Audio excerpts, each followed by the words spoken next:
Good morning, dear students.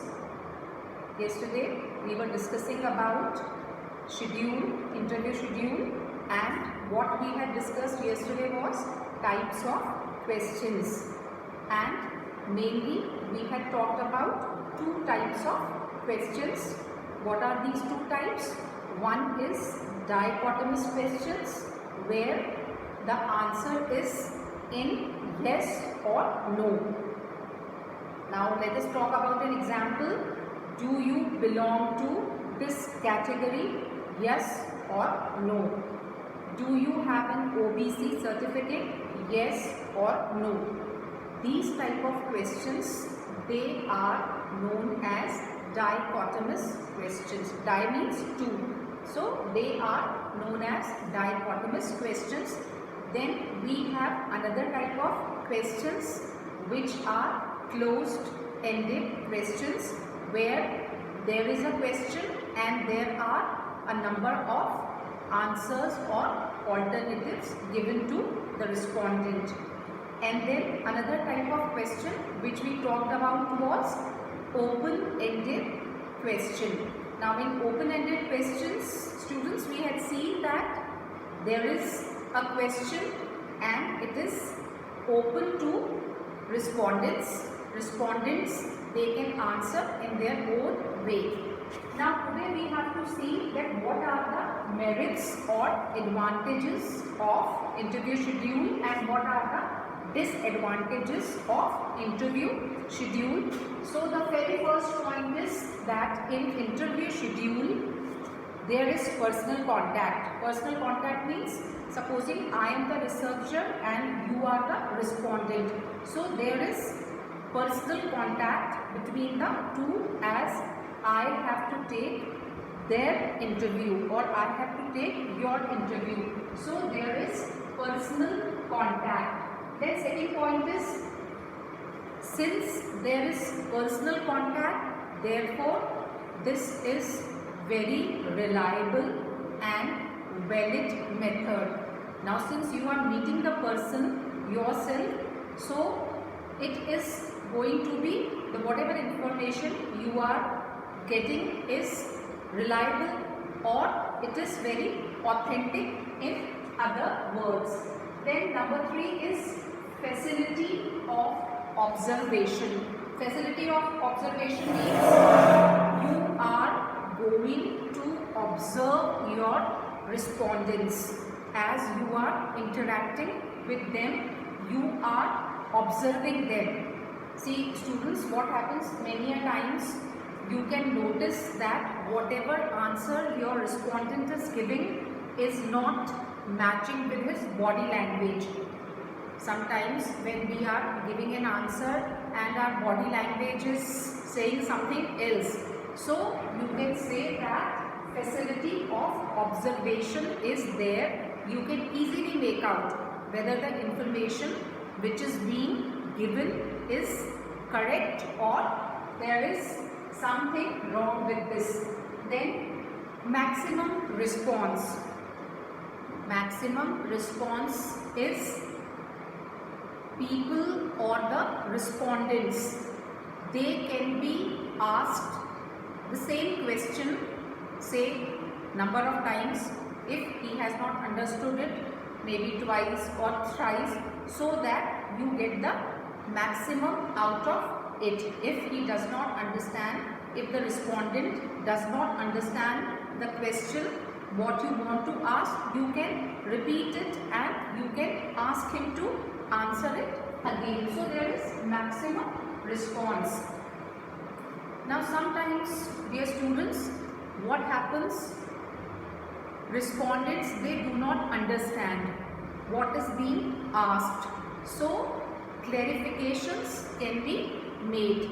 At the same time, he can ask you that could you please ask your question again, or I have not understood it properly. So clarifications can be made and you can repeat your question or you can ask it in a different way also. And then we can say that it is useful for all strata or all walks of society. Now what does it mean, students? It is useful for all strata, means whether your respondents are educated, literate or illiterate. You can even go to illiterate respondents. You can even ask your questions from illiterate respondents. Students, at this point, I would like to make it clear. If you know the difference between educated and literate, alright? Literate means a person who is able to read and write. Alright, that person is literate if he can read and write. If he cannot read and write, then he is not literate. And education is something else. You may be illiterate, but you may be educated. Educated means maybe you have brains, maybe you understand things in a logical manner, maybe you have that grasping power, or maybe you have studied through some other method, medium. Not medium means you have got your formal education, but a person can be educated and a person can be literate. These are two different things. Then finally, human element, human touch. Now when I am giving you this lecture, alright, I am the person like anyone who interacts with you, whoever teacher, whoever professor is talking to you, first of all, he wishes you namaskar or good morning or good day or whatever. So this is in order to make a rapport between two of us. Two means the person who is giving, imparting, and the person who is receiving. So element of touch. We are not physically in touch, but we are trying to maintain this human element, and that is why sometimes I like to tell you different things other than your bookish knowledge. Now let us at this point, now this reminds me, since I just talked about this, let me tell you something.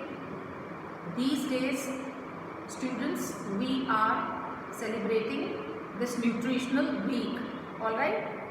You can hear in this FM or any other radio channel also that nutritional week is being celebrated, where the emphasis is on good diet, healthy food, healthy lifestyle. Everything should be healthy, whether it is your food or your lifestyle. We should be free from any kind of mental stress, because stress leads to so many things. So the theme for this nutritional week is eat bite by bite. Bite means whenever you are eating, please take your time, you chew your food properly, and if you chew your food properly, then you digest your food properly. And another thing is, they talk about back to basics. Back to basics means whatever our grandparents they used to eat, those things were really considered to be healthy. So we should again move towards our roots, that is back to basics. Alright, now let us move to disadvantages of interview schedule. First is lack of universal question. Now in this we can say that it is not necessary that you ask one and the same question.